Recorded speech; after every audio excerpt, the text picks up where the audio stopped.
Hey everyone, welcome to the video. So I'm going to talk about NBA games that I watched from last night. I'm going to give some of my opinions and takeaways from the games that I watched and some of these teams. So the first game that I watched that I'm going to give you my take on is one that I've already talked about, and it just reinforces everything I said in a previous video, is that Utah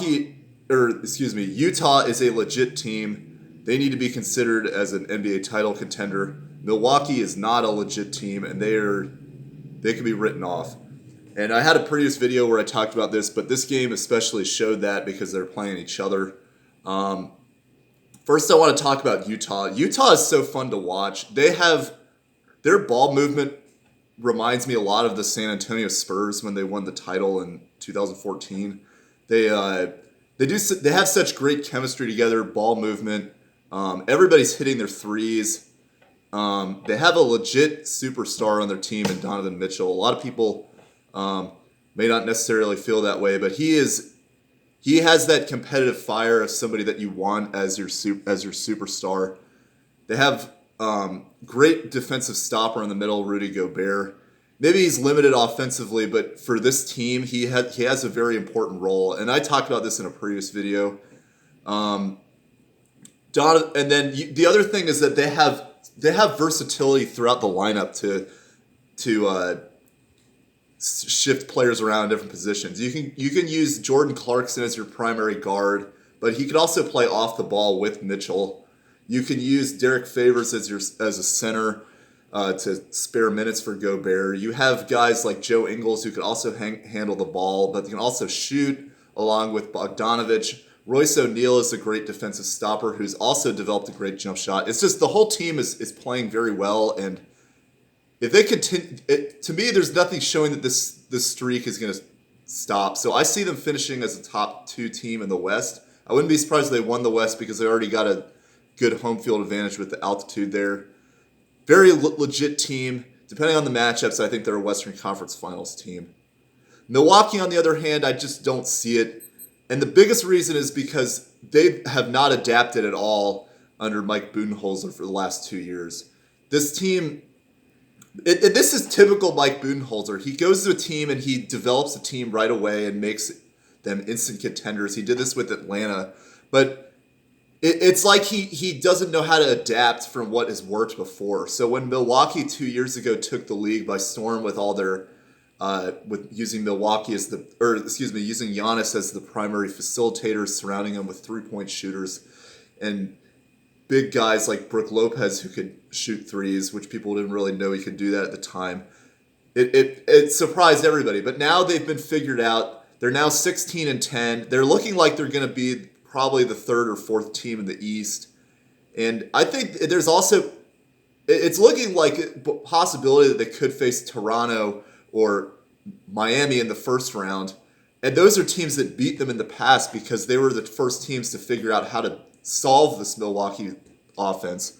And it's just, I don't see any changes. They're still trying to use Giannis as their primary facilitator, which in this case, the Jazz just basically, they did the same thing they usually do. They'll surround him, force him to pass the ball out to his teammates to make threes, but they're not shooting it as efficiently as they've been in the past. In today's game, they were only 12 of 33. They shot 36%, which is, it's not bad necessarily, but when you're behind like they were most of the game by 10 to 15 points, you got to hit your threes to get back into it, and Milwaukee didn't do that particularly effectively.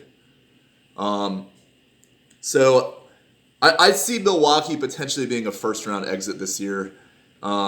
And it's sad because Giannis is a great player, but I feel like he's being wasted by Mike Budenholzer, to be honest.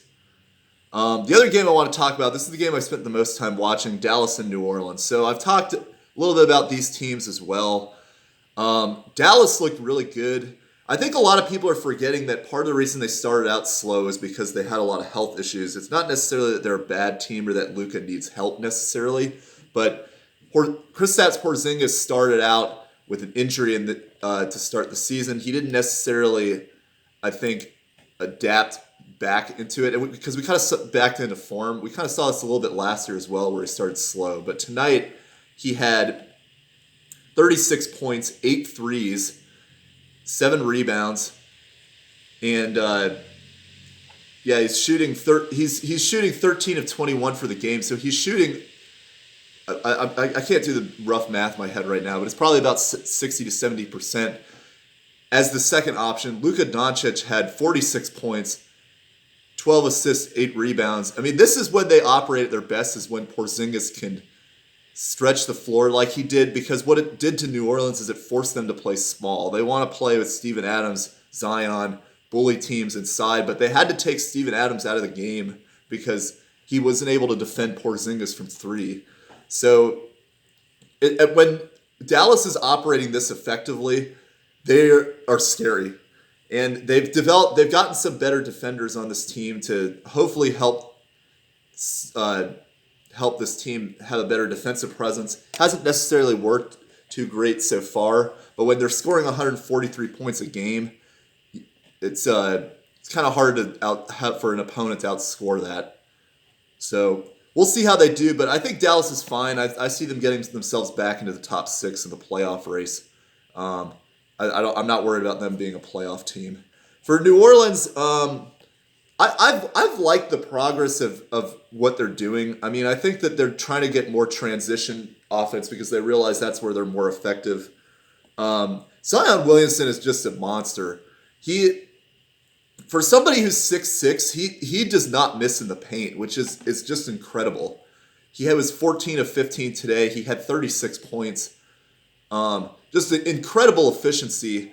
But I think that the biggest thing that I want to see more of them, though, is that they kind of seem to be stuck in a position where they think they're contenders and playing guys that are not necessarily going to be guys they're going to rely upon in the future. I think they need to kind of develop more of that young talent. Like, in this game in particular, like, I would have wanted to see Jackson Hayes play to see if he can defend Porzingis a little better than somebody like Hernan Gomez, who we all know Hernan Gomez at this point is not anything special. So, to me, I don't understand why Stan Van Gundy is doing some of these things where he's not necessarily playing these younger guys who have looked pretty good. Like Kira Lewis is another one of those. He played decent tonight. He's not necessarily getting a lot of minutes, but maybe at the trade deadline they could trade off some of these guys like J.J. Redick, Steven Adams, Hernan Gomez, try to get some younger players, because I think that might help them a little. They're a team that's playing for the future, and they're going to have a bright one, but they need to have the whole team buy in, I guess. Then Denver versus OKC. I watched a little bit of this game.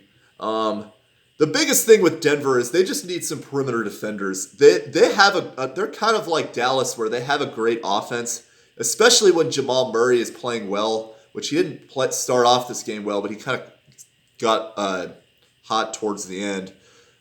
But they need to get some guys at the trade deadline that can help defend. I was kind of hoping that JaMychal Green could do that, but he's kind of being played more as the 4 instead of the 3. Perimeter defender to stop guys like LeBron, Luka, etc. I think they could really use a good defensive perimeter guard.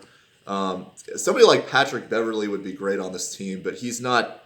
I don't think he's going to get traded. But they've got to find at least some cheap option that they can kind of throw to their rotation to help perimeter defend. And then my last quick point on the Thunder. So these guys are doing exactly how you want to do a rebuild. You want to get these veterans. Well, basically, you're trying to collect draft assets, and the best way to do that is you trade 4 veterans who have low value, and then you trade away the veterans when they have high value, so you can collect draft picks with them. It's kind of like my fantasy football video that I just talked about, how you're, you want to sell guys when they're high and buy them when they're low, and then you collect more potential capital from it. The Oklahoma City Thunder are doing that. And the biggest takeaway is that Horford looked pretty good. Kenrich Williams is another guy who's been cast off and looked pretty good as well. So they're doing it right. I think they just need to find the pieces. And the only one that I'm really confident right now is SGA. But I think Oklahoma City is going to be a team that's going to be in contention down the road. That's all I got.